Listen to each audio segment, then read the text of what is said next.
पूत जनु कोट जन सा, जाके पद रज परसता उतर जय पार। भक्ति भक्त भगवंत गुरु चतुर नाम बपुए, जिनके पद बंधन किया नाशत विघ्न अनेक। अनंत श्री दरियाव जी महाराज ने, सद्गुरु सुखराम जी महाराज ने, सद्गुरु युक्ति राम जी महाराज ने, शेठ श्री राधा किशन जी महाराज ने, सद्गुरु रामपाल जी महाराज ने, सद्गुरु साधु राम जी महाराज ने, सद्गुरु वन बाबा जी महाराज ने, परम दयाल सद्गुरु स्वामी जी श्री तुषारदास जी महाराज ने, संत श्री ज्ञानेश्वरी भाई जी, गुरुदेव आपके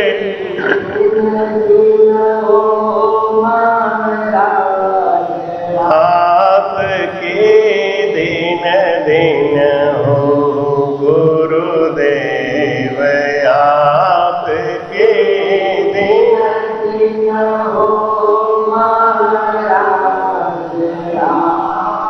के दिन दिन हो। मैं जन्म जन्म का भटका हूँ, मैं जन्म जन्म का भटका हूँ, मुझे अपनी शरण में रहने दो, मुझे अपनी शरण में रहने दो। गुरुदेव आपके दिन दिन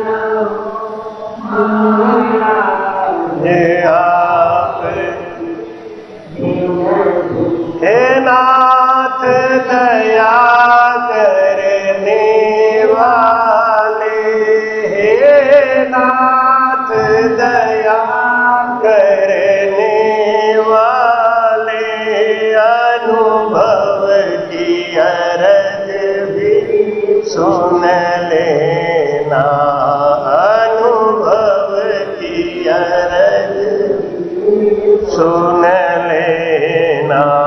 गुरुदेव आपके दिन दिन हो महाराज,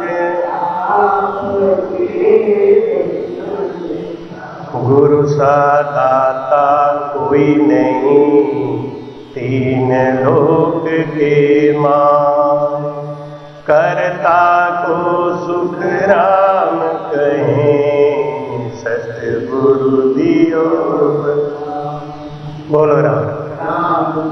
महाराज कहते हैं संसार में गुरु से बड़ा कोई दातार नहीं है, और बिना गुरु के हम एक कदम भी नहीं चल सकते। एहसान मानने वाली बात है, हम माने या नहीं। ऋण मानने वाली बात है, हम माने या नहीं। लेकिन ये सत्य है कि बिन गुरु भवनिध तरहि न कोई, ज्यों विरंच शंकर सम।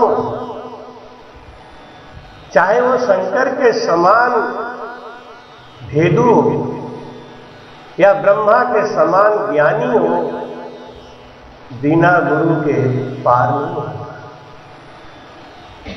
हर पल हमें गुरु की आवश्यकता पड़ती है। जैसे बुढ़ापे में तो गुरु हमारे एक संग ही रहते हैं, लठिया महाराज तो होते हैं ना, तो माया जी लेके चलती है ऐसा, वो गुरु है, चलाता है। एक आदमी कहता था कि मैंने आज तक गुरु बनाया ही नहीं, मैं तो गुरु के बगैर रहता हूं। तो एक आदमी उसका पीछा करने लगा, देखे ये बिना गुरु के कितना समय काटता है। थोड़ी देर के बाद वो देखा गया कि वो लठिया लेके जा रहे थे, तो उसने सोचा कि मैं इनको टोकूं। तो जैसे वो ठोकने के लिए चला तो ज्ञानी था ना वो आदमी, जो आदमी ज्यादा आडंबर करता है बड़ा चतुर होता है, हर जगह सतर्क रहता है। समझ गया मेरे लठिया के ऊपर कुछ बोलने वाला है, लठिया उसने कंधे पे रख लिया, देख ये दिखाने के लिए कि तू हमारे इसके ऊपर व्यंग करेगा ना, तो मैंने कंधे पे रख लिया। लेकिन चलते समय जाते जाते एक नदी पड़ गई। अब नदी पड़ गई, नदी वो पहली बार पार कर रहा था, कैसे पार करे, तो झट लठिया उतार और वो गहराई नापने लगा। गहराई नाप नाप के आगे बढ़ने लगा। तो बोले भैया ये लठिया से क्या कर रहे हो? कि गहराई नाप रहा हूं पार होने के लिए। होने का ये क्या कर रहा है? तुम्हारा मार्गदर्शन कर रहा है कि नहीं? जो मार्गदर्शन करता है वही गुरु कहलाता है, सदगुरु नहीं, लेकिन गुरु तो कहलाता ही है। वो मोक्ष को नहीं भेजेगा, लेकिन इस संसार में आपको पार कराएगा। और गुरु की महिमा बताने के लिए ही भगवान ने नारद जी को कालू की लीला करके दिखाई। ये बताने के लिए उनको बड़ा घमंड था अपने ऊपर कि मैं बहुत बड़ा ज्ञानी हूं, मुझे तो सब कुछ याद है, मैं तो वेद जानू, भेद जानू, लवेद जानू, सूक्ष्म वेद जानू। नारद जी के पास सब विद्या थी। तो विष्णु भगवान ने सोचा कि भाई इनको समझाना पड़ेगा, क्योंकि परमात्मा क्या खाते हैं? भक्तों का अहंकार। अगर आपका अहंकार खत्म हो चुका है, इसका मतलब है कि आपके ऊपर प्रभु की पूरी कृपा है, और वो कृपा बरसता है गुरु के माध्यम से। जब हमारी आस्था गुरु में होती है, जब हमारा प्रेम गुरु में होता है, तो उस प्रेम और आस्था की रक्षा करने के लिए भगवान भी अपने सारे नियम तोड़ देते हैं। जैसे मार्कंडेय जी के लिए तोड़ दिया। 5 वर्ष की अवस्था मार्कंडेय जी की थी और उनको अमर कर दिया। हरि बर दियो आवागमन निवारियो। 5 वर्ष की अवस्था वाले मार्कंडेय जी को अमर कर दिया महाराज ने। किसके प्रभाव से? गुरु के। इन्हें महाराज वाणी में लिखते हैं कि सतगुरु चरण बंदो मेरे प्राणी, सतगुरु चरणा बंदो रे, सतगुरु चरण बंदो मेरे प्राणी, सतगुरु चरणा बंदो रे हो राम, सतगुरु चरणा बंदो रे। वे तो सत ज्ञान बतावे, कछु न राखे छंदो रे। वे ज्ञान बतावे, कछु न राखे छंदो रे हो राम, कछु न राखे छंदो रे। सतगुरु चरण बंदो मेरे प्राणी, सतगुरु चरणा बंदो रे। चलता देवल पूजो प्राणी, माई बसे रह जादो रे। चलता देवल पूजो प्राणी, माई बसे रह जादो रे हो रह जादो रे।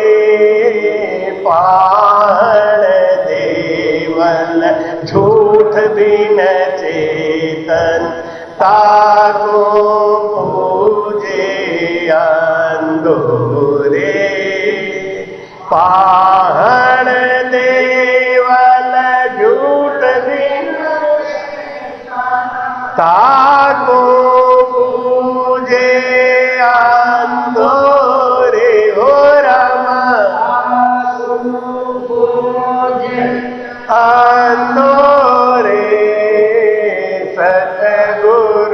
चरण बंदो मेरे प्राणी, सतगुरु चरणा बंदो रे। बोलतड़ो तो निर्गुण कहिए, सुर गुण काया धंधो रे। बोलतड़ो तो निर्गुण कहिए, सुर गुण काया धंधो रे। हो राम सुर गुण काया धंधो रे। सुर गुण निर्गुण है सत प्राणी, और सकल ब्रह्म बंधु। सुर गुण निर्गुण है सत प्राणी, और सकल ब्रह्म बंधु रे। हो राम और सकल ब्रह्म बंधु रे। सतगुरु चरण बंदो मेरे प्राणी, सतगुरु चरण बंदो रे। सुखु सत ज्ञान बतावे, कछु न राखे छंदो रे। हो राम कछु न राखे छंदो रे। सतगुरु चरण बंदो मेरे प्राणी, सतगुरु चरण बंदो रे। रामचंद्र बोल सुर गुण सेवा, गुरु जी की महिमा, ब्रह्म शब्द मन साधो रे।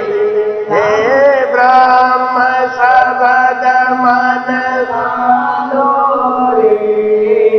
कहे सुख राम भगत साची, काया खोजा हरि लादो रे। कहे सुख राम भगत साची, काया खोजा हरि लादो रे। हो राम काया खोजा हरि लादो रे।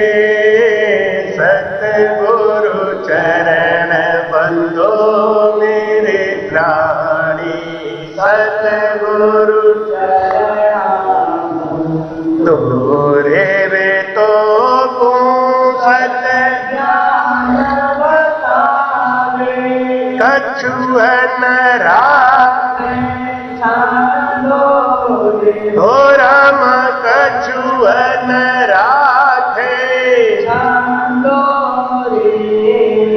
सतगुरु चरण बंदो मेरे प्राणी, सतगुरु चरण बंदो। बोलो ना, गुरु का ऋण मानना ही चाहिए। गुरु का उपकार कोई चुका नहीं सकता। और जो गुरु को भूल गया, जो गुरु का एहसान भुला दिया, उसको 84 तो मिलनी है। महाराज कहते हैं घट माही दर्शन देव, मम मूरत निराकार, बाहर गुरु उपदेश दे, सो मेरा आकार। किस भगवान को ढूंढने चले हो? कौन सा भगवान ढूंढना है? सबसे बड़े बड़े भगवान तो तुम्हारे आसपास ही है। देही में जो नाक देव मज अन्न बखानो, सबसे बड़े देवता अन्न देवता आपके घर में ही है। सबसे बड़ा परमात्मा घटमा ही दर्शन देव, मम मूरत निराकार, बाहर गुरु उपदेश दे, सो मेरा आकार। गुरु महाराज तो तुम्हारे साथ हैं। भगवान कृष्ण भी गीता में साक्षी भरते हैं, कहते क्या है? तद्विधि प्रणिप्रातेन परिप्रश्नेन सेवया उपदेक्षन्ति ते ज्ञानम ज्ञानी न तत्वदर्शिन।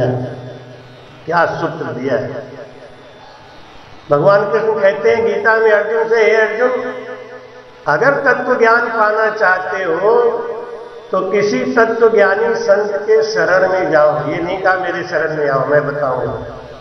हर बात के लिए कह रहे थे मेरे पास आओ मैं बताऊंगा मैं बताऊंगा।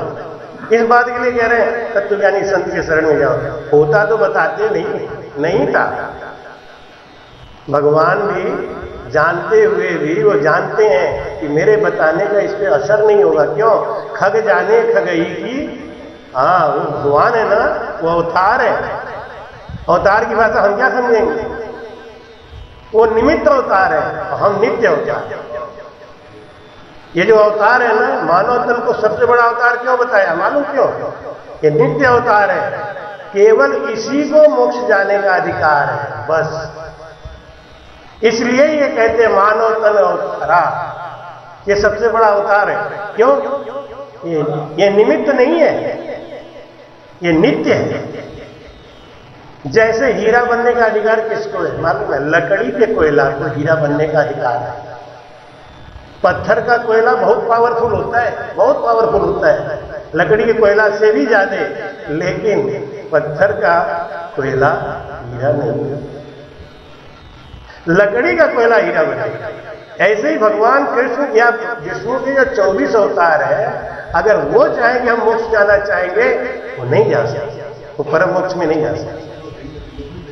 हाँ, वो ताकत है उनके अंदर, चमत्कार है, कलाएं हैं, सब कुछ है। मोक्ष जाने का अधिकार, परम मोक्ष जाने का अधिकार नर तन को है। इसीलिए इसको सबसे बड़ा बताया गया। मानव तन अवतारा, अवतारों में अवतार ये सबसे बड़े हमारा। क्यों है? क्योंकि यही मोक्ष जा सकते हैं। कृष्ण नहीं जा सकते, राम नहीं जा सकते, परशुराम नहीं जा सकते। इसलिए भगवान कृष्ण कहते हैं कि अगर तुम तत्व ज्ञान पाना चाहते हो, तद्विधि प्रणिप्रातेन परिप्रश्नेन सेवया, क्या करो? सेवा करके उन्हें प्रसन्न करो, और प्रसन्न करने के बाद तब विनम्र होकर उनसे सवाल पूछो। सवाल कौन पूछेगा? जो ज्ञानी होगा। ज्ञानी है तो गुरु के पास जाने की जरूरत ही क्या है? फिर क्या करना है कि जय विद होई नाथ हित मोरा, करहु सुबेग दास मैं तोरा। बोलो राम। शादी हो गई आती है ना, आजकल तो कोर्ट मैरिज होने लगा है, लेकिन पहले के जमाने में हम लोग शादी करके लाते थे, 1-2 रुपए का सिंदूर मांग में डाल के बहू को ले आते थे। आते आते पूरी मालकिन हो जाती थी कि नहीं है? कोई लिखा पढ़ी कुछ है?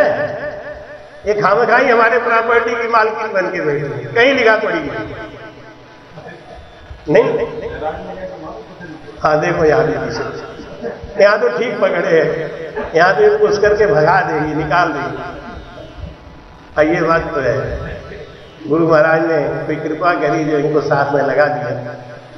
नहीं कहते हैं नार पुरुष से जोड़े दोनों, हर की भगत समावे वे, तो तीर्था बार लागे जाओ रे सी आई धिन सोई है या सत्संगत पाई रे।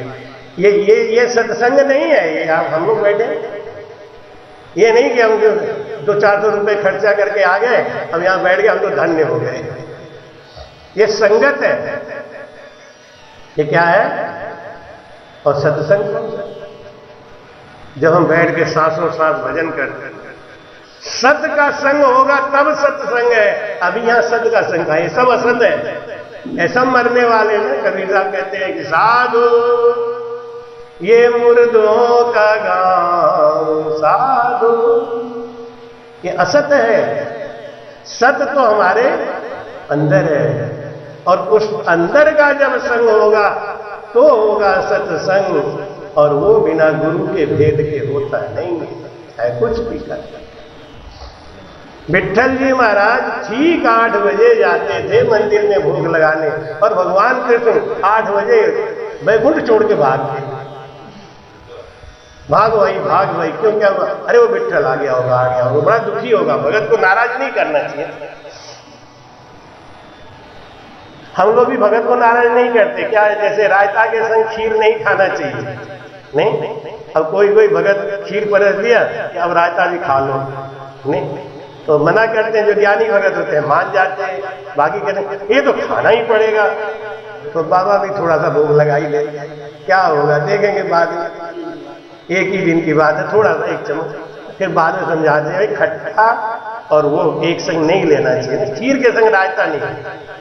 भंडारा बनाओ तो खीर बनवाओ, तो रायता उस दिन मत बनाओ, क्योंकि खाने वाले हमारे जैसे लालची भी होते हैं, तो उन्हें खीर भी अच्छा रायता भी अच्छा, खाओ कि छोड़ो, नहीं तो वो गड़बड़। इसलिए क्या करें, खीर बनवाओ तो रायता नहीं, और अक्सर लोग यही बनाते हैं। इसीलिए गुरु की आवश्यकता पड़ती है।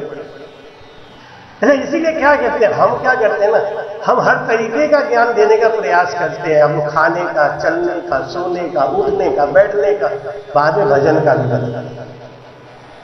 हर तरीके का चतुर्मुखी ज्ञान देना चाहिए आदमी को, जिससे आपका बच्चा जब कहीं जाए। हमारा भांजा ना बहुत तेज था पढ़ने में, इंजीनियर है, आज तो बहुत अच्छा इंजीनियर है, बहुत पैसा कमा रहा है, लेकिन जब उसको इंटरव्यू लिया तो इंटरव्यू वाले ने आधा फेल कर दिया। उनसे पूछा सचिन तेंदुलकर कौन है, वो नहीं बता पाया कि बेटा तुम पढ़ने लिखने में तो बहुत तेज हो, लेकिन तुम्हारा चतुर्मुखी विकास है, चतुर्मुखी विकास होना चाहिए, चारों तरफ का ज्ञान, पूर्ण ज्ञान।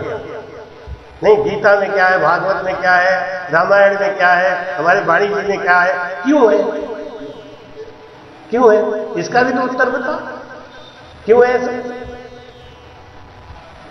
तो विट्ठल जी के पास भगवान कृष्ण भागे भागे आते मंदिर में, बैठते और भोग लगाते, पीपे सो हाजिर होए रहती, और प्रसन्न होए दर्शन देती, प्रसन्न होए दर्शन देती, पांडे एक शब्द सत लीजे, पांडे एक शब्द सत बदले वेद भेद को दीजे, बदले वेद भेद को दीजे, पांडे एक शब्द सत लीजे,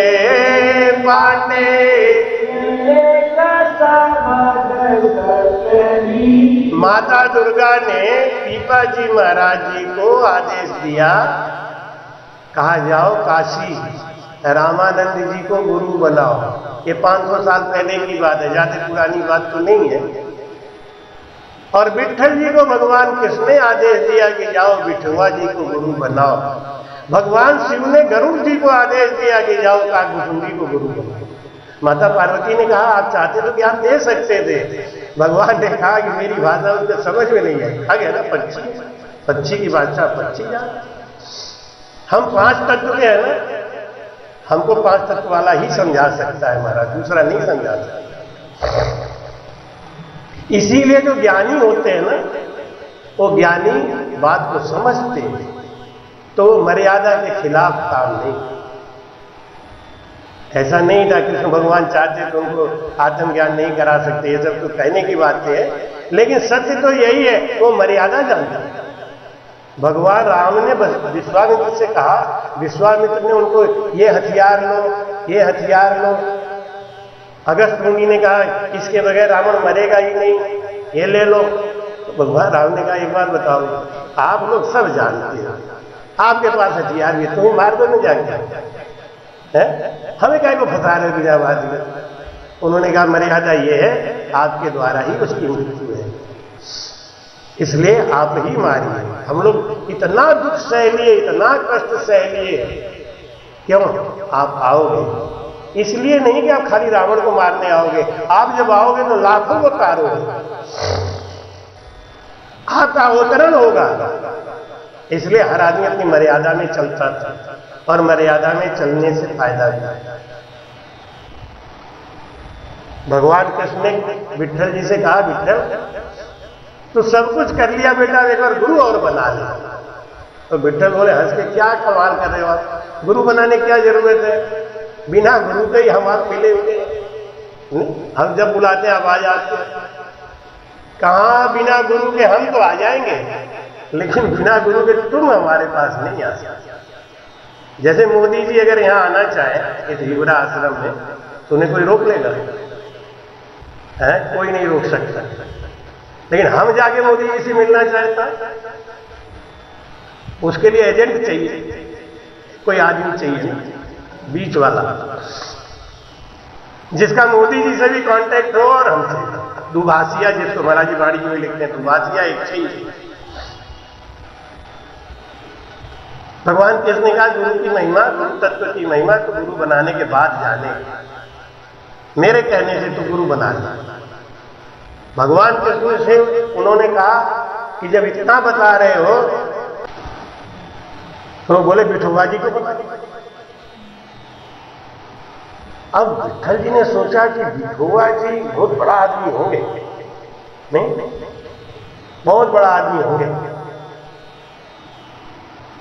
अब उनका बहुत बड़ा आश्रम हो जिसका भगवान कृष्ण रिकमेंडेशन करेंगे, नहीं जिसके लिए स्वयं भगवान आदमी को प्रेरणा दें कि आप उनको गुरु बनाओ तो वास्तव में बहुत बड़ा आदमी होगा।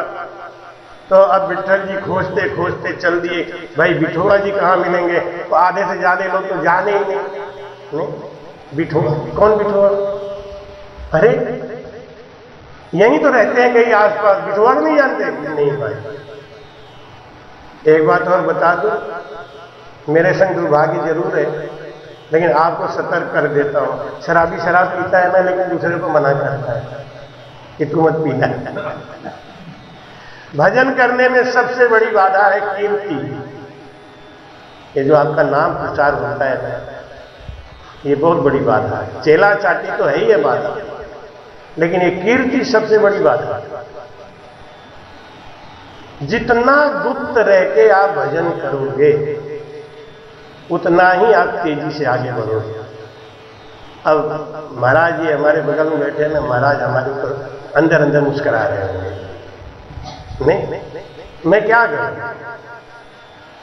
अपने से जानबूझ के तो नहीं किया, यूट्यूब इसलिए चला दिया क्योंकि लॉकडाउन में खाली पड़े हुए थे और सब हमारे राम से नहीं, उन्होंने सबने हमको धन्यवाद भी दिया कि महाराज हमारा लॉकडाउन पास करा दिया आपने, इसकी वजह से बोला। लेकिन अब हो गया क्या कि वो हमारे लिए हो गया झमेला, तो झमेला होगा। लेकिन ये सत्य है कि जितनी ज्यादा कीर्ति होगी आपके भजन में बाधा पड़ेगा। आप जितना अपने जादू को अपने को ज्यादा उड़ाओगे उतना ही आप फंस जाओगे। जो सत्य है वो तो यही है, मेरे ऊपर लागू होता है। अब मैं क्या करूं, फंसता हूं, लेकिन ऐसे ही बार बार कहूंगा तो मैं भी कभी न कभी निकल ही जाऊंगा। गुरु जी कृपा होगी। जान गए हैं, अच्छी तरीके से जान गए, नहीं जानते तो जनाने वाले बगल में बैठे हैं। ये बात तो सही है, लेकिन हाँ पूरी तरीके से अभी नहीं निकल पा रहे, फंस रहे हैं। निकलेंगे, जरूर निकलेंगे। राम जी कृपा करेंगे जब उनसे विरह करते हैं, महाराज हमको कीर्ति नहीं चाहिए, हमको नाम नहीं चाहिए, हमको सत्य यह है कि अब हमको वास्तव में कुछ नहीं चाहिए। मैं कभी कभी इनको बोलता हूं कि अगर तुम कहो तो मैं सब कुछ छोड़ के भाग जाता हूं, इतना एकांत में चला जाओ जहां मुझे कोई नहीं जानता होगा, फिर तुम भी दुखी हो जाओगे, हमारे बच्चे भी दुखी होंगे जो शिष्य इतने बने हैं। तो कम से कम इनसे मिलने जुलने में क्या बुराई है। कहते हैं बसो लेकिन फंसो मत। बसना बुरा नहीं है, फंसना बुरा है। अब विठोबा जी इतने बड़े संत जिनको भगवान कृष्ण रिकमेंडेड कर रहे हैं, उनको उनके अड़ोस पड़ोस वाले भी नहीं जानते हैं। अब आप सोचिए कैसे महान पुरुष रहे।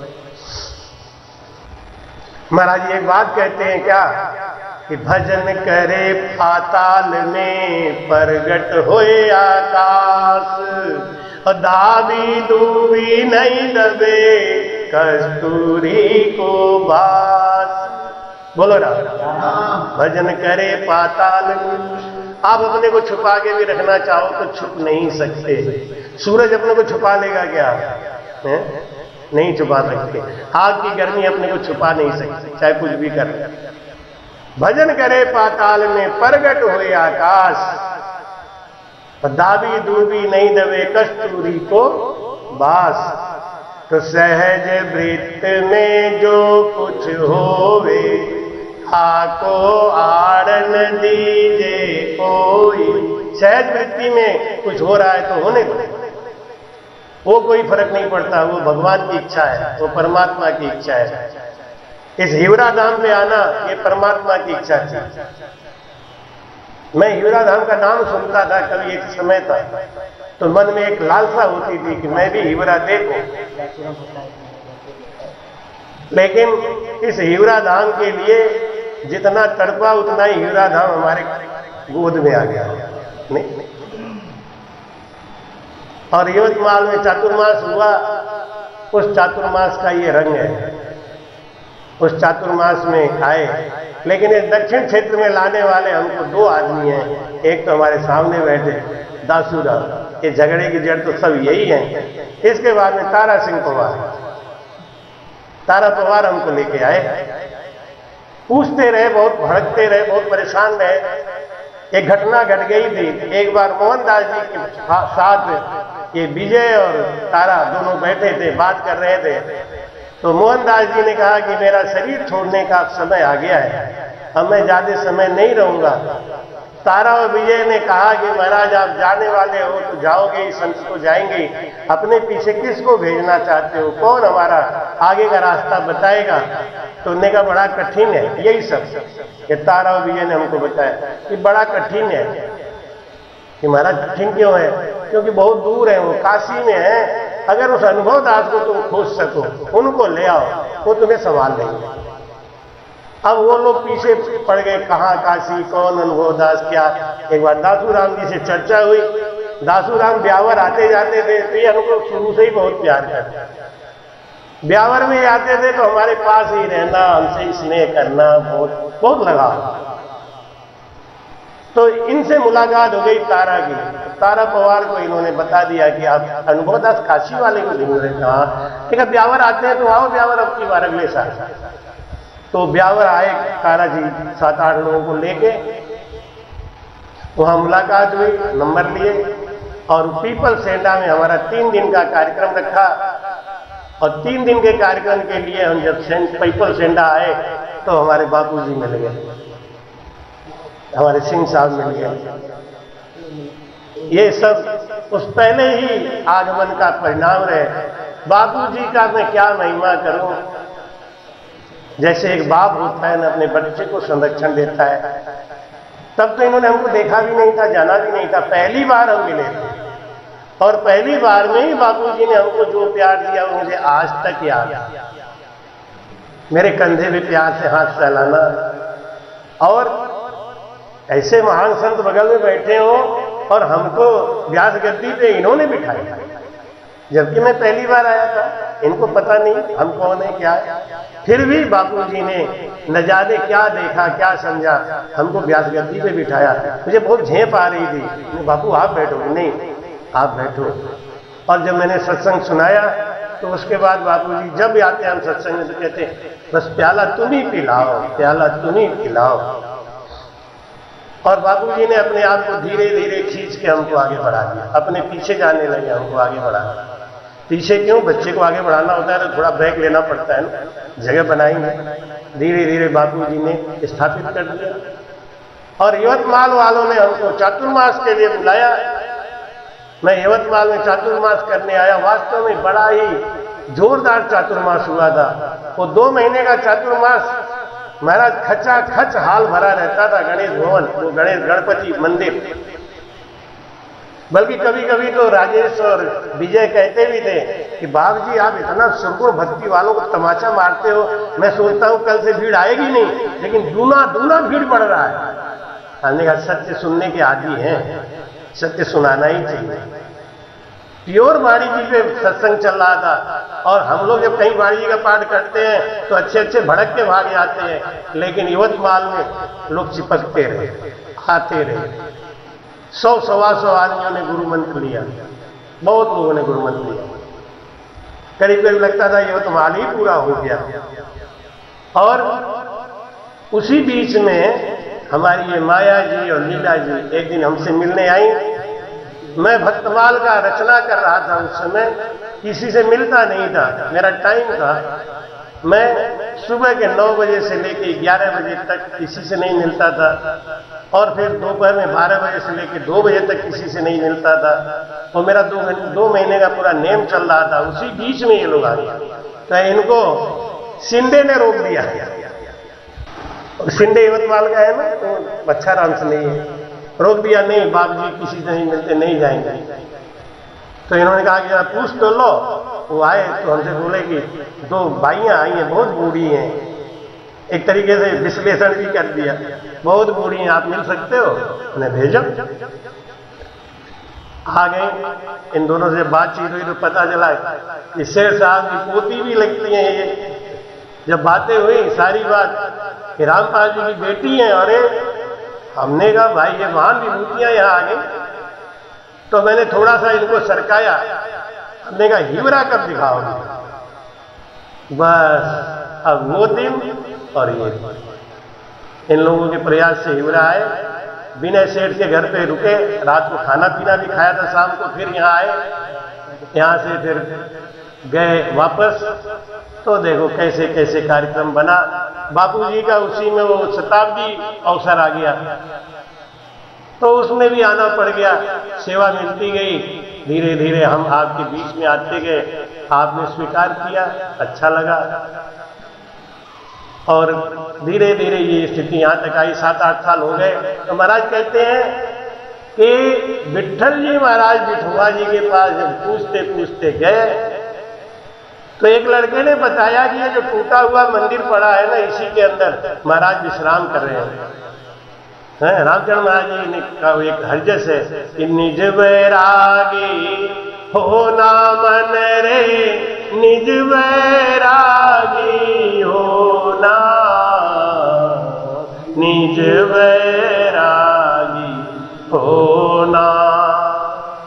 रावर रंग एक कर माने, ज्यों कंकर ज्यों सोना। रावर रंग एक कर माने, ज्यों कंकर ज्यों सोना, ज्यों कंकर ज्यों सोना। निज वैरागी होना मन रे, निज वैरागी होना, निज वैरागी हो। भाई कहते हैं कि कोई आश्रम नहीं बनाओ। मैंने शुरू के उत्साह में ही 4 आश्रम बना दिया। बाद में हमको एक दंडी स्वामी ने समझा दिया कि बेटा फंसो मत, फंसो मत, फंसते ही चले जा रहे हो, फंसते ही चले जा रहे हो, रुको। मैं उनका बहुत एहसान मंद हूं। उसके बाद हमें 3-4 जगह से बड़े बड़े ऑफर आए, ये जमीन दान में लो, ये कर लो। बिल्कुल नहीं, कड़ाई से।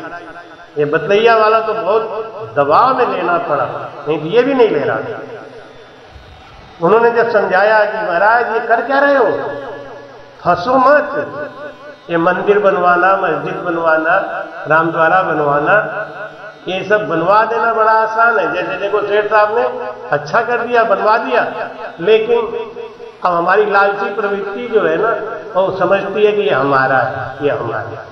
सेठ साहब का तो कोई नाम ही नहीं, ये सेठ साहब का है बस, हमारा नहीं है।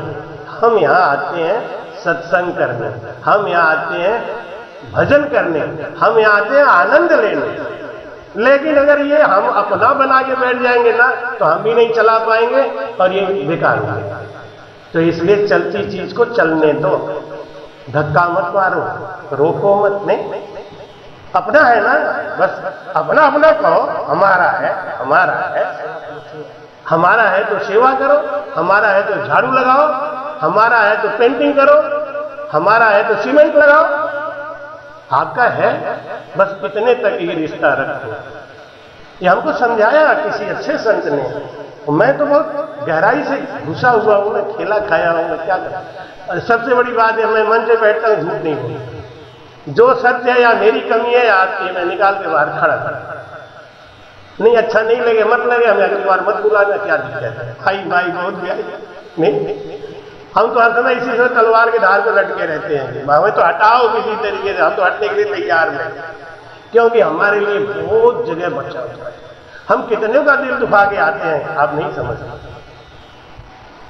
जिसको हम अपना बनाते हैं, बना ही नहीं। हीरा को अपना बनाया है, इससे हमारा बहुत बड़ा जुड़ाव है, बहुत बड़ा लगाव है। क्यों है? मैंने बता दिया, क्योंकि यहाँ पे सेठ साहब का तन मन धन सब लगा हुआ है। एक संत के धरोहर की रक्षा करना एक संत का काम है, एक सनातन धर्म की रक्षा करना हमारा काम है। सनातन धर्म कैसे रहेगा? जब हम सनातन धर्म के बारे में जानेंगे, समझेंगे। विठल जी के पास, विठल जी गए विठोबा जी के पास, जाके देखा, अरे भाई रे भाई, ये कोई साधु है, शंकर जी के पिंडी के ऊपर पैर रख के 10 बजे सो रहे, ये कोई बाबा आएगा? इन्हें तो गुरु ना आज बनाओ ना जिंदगी में बनाओ। लौट के जाने लगे। विठोबा जी बोले, अरे विठल आया है तो 2-4 मिनट तो बैठ।